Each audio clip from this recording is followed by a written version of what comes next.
Pour le comprendre, il faut reprendre à peu près le processus, l'histoire politique et constitutionnelle du Togo. Nous avons évolué dans un multipartisme qui a été abrégé depuis 1963 par l'assassinat du premier président élu en Afrique. Le premier coup d'État en Afrique qui a fait légion, malheureusement.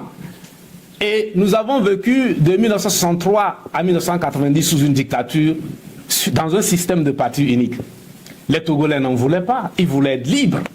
Les Togolais connaissent la valeur de la liberté, ils se sont battus. Au sortir de cette lutte dans laquelle beaucoup de Togolais sont tombés, hommes, femmes et enfants, nous avons obtenu la Constitution de 1992, une constitution consensuelle qui pose en fait le constitutionnalisme du pouvoir. C'est-à-dire que par la Constitution de 1992, le pouvoir est limité dans le temps et dans les prérogatives.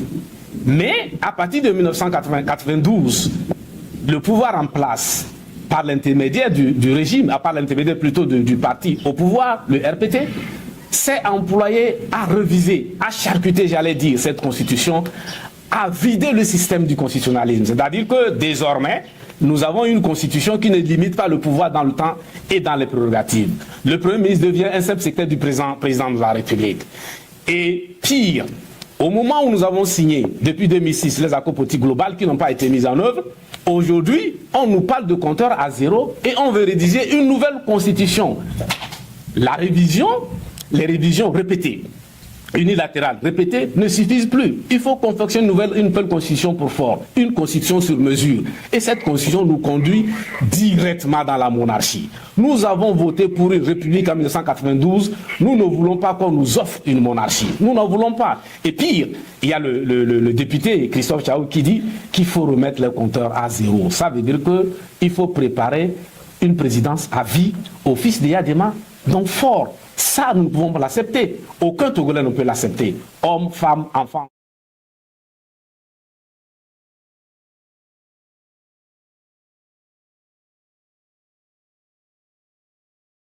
Reste le peuple togolais. Nous, chers compatriotes, 2025 est là. Que faire? La victoire de 2025 doit être absolument garantie au plus tard fin décembre 2024. Une seule seconde de plus de règne de Gnassingbé Faure est inacceptable. Nous devons agir au niveau de la mascarade législative et régionale du 20 avril 2024 et sur l'échéance de 2025. Je rappelle que notre arme est et reste le nombre pacifique en action ou en abstention. Le nombre pacifique qui agit ou s'abstient d'agir dans un sens donné produit un résultat extraordinaire. La mascarade législative et régionale du 20 avril 2024, c'est dans 20 jours. Que faire? À la recherche de la solution, j'ai fait le voyage retour dans le temps pour retrouver l'ancien arc, l'ancienne corde. J'ai finalement retrouvé l'ancien arc, l'ancienne corde en 1956. Elle est l'œuvre du père de l'indépendance confisqué dans le sang, le président Sylvanus Olympio. En effet, nous sommes au jour du référendum du 28 octobre 1956. Dans un ouvrage de Godwin Tété, ce jour, les partis réformistes et leurs ailes marchandes participent au vote, louent un avion pour distribuer des tracts et des drapeaux glorifiant la République autonome du Togo. Face à un scrutin qui a tout d'une formalité administrative et dont les résultats sont connus d'avance, Sylvanus Olympio et ses compagnons de lutte, fidèles à leur mot d'ordre de boycott, demandent à leurs militants ruraux de vaquer normalement à leurs occupations champêtres habituelles et aux citadins de quitter leurs domiciles respectifs, de manière que villages et villes résonnent comme des cimetières. Mieux, les leaders radicaux choisissent ce jour 28 octobre 1956 pour franchir la frontière et aller célébrer un mariage. Le référendum du 28 octobre 1956 est invalidé pour non-conformité des résultats officiels aux vœux profonds du peuple togolais. les résultats ne reflètent pas le sentiment intime du peuple togolais. Du coup, la République autonome du Togo fut rejetée, ouvrant ainsi la voie au référendum élection du 27 avril 1958 qui conduira le Togo, notre pays, à son indépendance solennellement proclamée le 27 avril 1960. Si le peuple togolais n'avait pas suivi pour la deuxième fois consécutive le mot d'ordre de boycott du comité d'unité togolaise CUT et de la Juventus, le Togo n'aurait certainement pas obtenu son indépendance en 1960. En 1956, le CUT et la Juventus n'ont pas estimé que le boycott précédent de l'élection législative du 12 juin 1955 fut une erreur politique. Si la non-participation à la mascarade législative du 20 décembre 2018 est fustigée comme ayant été une erreur politique, c'est juste pour le manque à gagner pour lequel ils se sont ravisés au local du 30 juin 2019. Qu'ont rapporté ces fameuses locales au peuple togolais. Aujourd'hui, vu le siège militaire de certaines villes du pays et certains quartiers de la capitale Lomé, connaissant par expérience les forces de défense et de sécurité togolaises, on ne peut pas demander aux populations rurales de vaquer normalement à leurs occupations champêtres habituelles la journée du 20 avril 2024. On ne peut pas demander aux populations des villes de quitter leurs domiciles respectifs. Franchir la frontière ce jour serait trop risqué, impossible. Alors, pour l'opération qu'avec votre permission, je baptise au nom du peuple togolais en lutte, Opération Olympio, il est demandé à chacune et à chacun de rester à la maison du vendredi 19 avril 2024 à 0h au samedi 20 avril 2024 à 18h. Voilà le nouvel arc, la nouvelle corde inspirée de l'ancien arc, l'ancienne corde. Le vote n'est pas obligatoire, mais il pourrait l'être si Gnassingbé Faure reste au pouvoir au-delà de l'échéance de 2027. Que le régime ne déforme pas mes propos.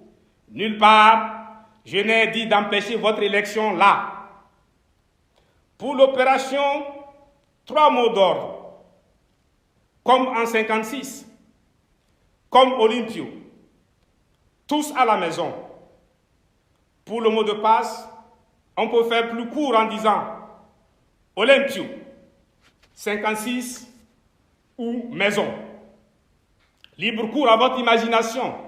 Rivalisez d'invention dans la formulation du mot de passe pour la mise en œuvre effective de l'opération Olympio. Partagez le mot de passe partout.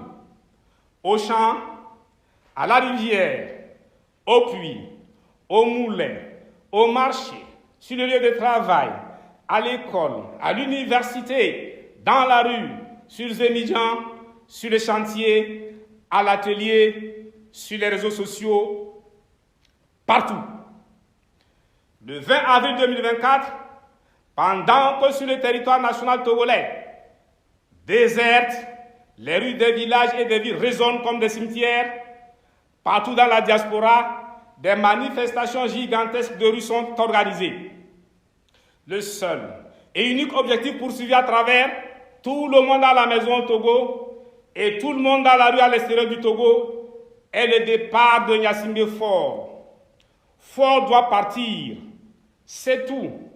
Terminus 2024. L'heure a sonné. J'insiste sur le fait que la lutte contre la nouvelle constitution est une fausse piste. La vraie lutte, c'est celle qui vise uniquement le départ de Gnassingbé Faure au plus tard fin décembre 2024. Le Togo appartient à nous tous, pas à la seule famille Gnassingbé. Ce que je propose là est adapté pour la lutte contre une dictature militaire barbare, totalement disposée à molester sauvagement, à emprisonner, à contraindre en exil et à tuer. L'opération Olympio est de loin plus facile que l'action de 1956.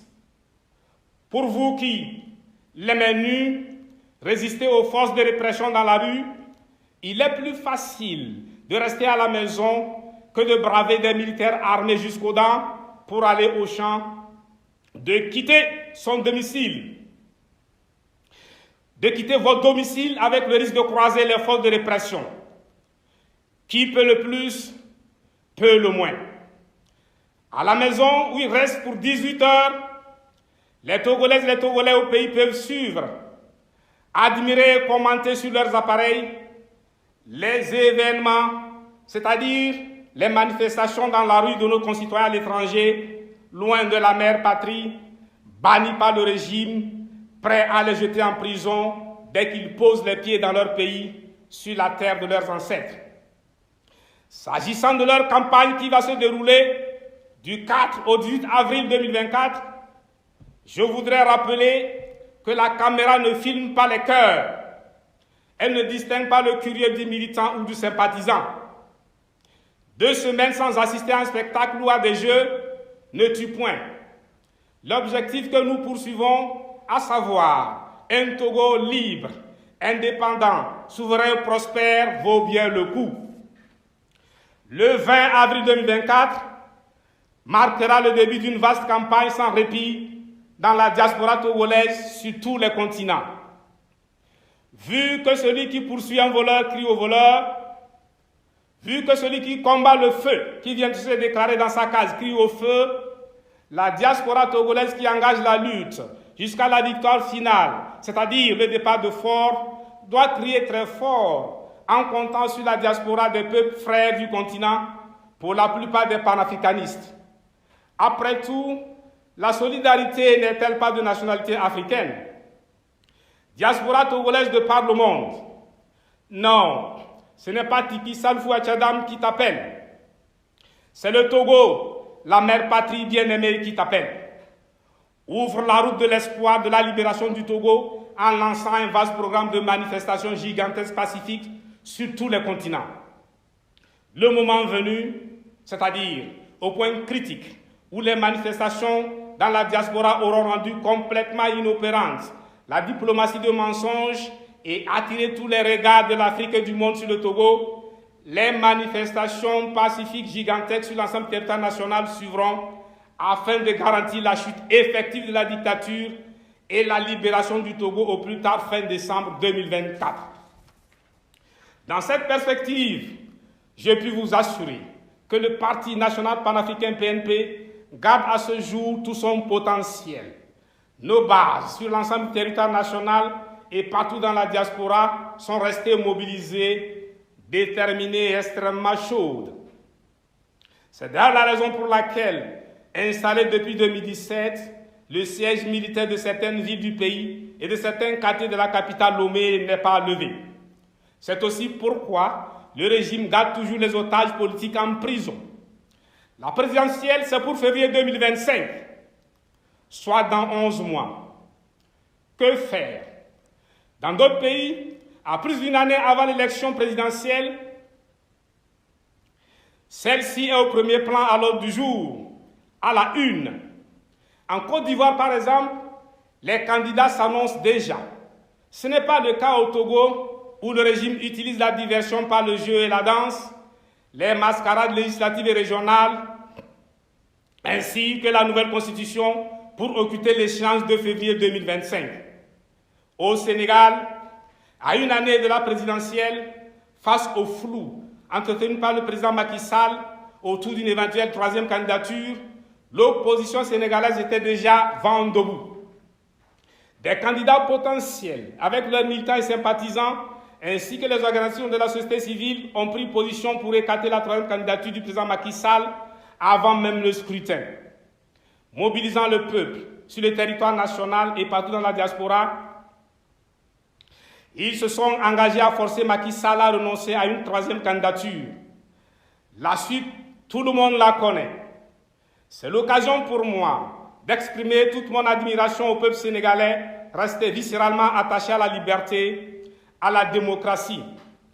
Toutes mes chaleureuses félicitations et toutes mes prières au plus jeune président de l'histoire de la République du Sénégal, son Excellence, Monsieur le Président Bassirou Diomaye Diakhar Faye, qui fait honneur à toute la jeunesse africaine dont il est devenu désormais un digne représentant. D'ores et déjà, je voudrais lui dire que le Sénégal, la sous-région ouest-africaine et les panafricanistes attendent beaucoup de lui, que l'Afrique et le monde attendent beaucoup du pays du grand Africain, Cheikh Anta Diop. Comme je l'avais dit, la guerre de la honte brandie par la CEDEAO contre le Niger et la persécution contre le frère Ousmane Sonko au Sénégal et contre ma personne au Togo ne pourront rien contre le basculement inédit de l'histoire marquée par la libération de l'Afrique vers son destin fédéral. La mascarade législative et régionale du 20 avril 2024 représente pour le peuple togolais une opportunité en or pour la reconquête de sa souveraineté. Peuple togolais, en souverain orienté par son intérêt supérieur, impose-toi à la dictature militaire dynastique et à tous les partis politiques sans exception aucune. La libération du Togo est à la portée du peuple togolais, ce peuple qui résiste et combat pendant plus de 6 décennies contre la plus féroce des dictatures du continent. La nouvelle constitution, pour moi, est la preuve irréfutable de l'illégitimité et de l'illégalité du pouvoir de Gnassingbé Faure, dont l'aveu à peine voilé est « Je n'ai jamais été élu par le peuple togolais ». Je reçois la fuite du suffrage universel direct comme une capitulation définitive de Gnassingbé Faure et une victoire éclatante du peuple togolais qui n'a plus qu'à le chasser. Ce n'est pas une affaire de constitution. Face à l'échéance 2025, faisons comme au Sénégal. Dans une unité d'action, des candidats potentiels à la présidentielle de 2025 et tous les acteurs résolument engagés doivent assurer la mobilisation effective des militants, des sympathisants et du peuple togolais sur l'ensemble du territoire national et dans la diaspora pour libérer le Togo en chassant Gnassingbé Faure du pouvoir au plus tard fin décembre 2024. Terminus 2024, il est l'heure. Gnassingbé Faure parti, la transition, après avoir libéré sans délai tous les détenus politiques et tous les détenus arbitraires, se chargera de toutes les réformes nécessaires avant toute élection.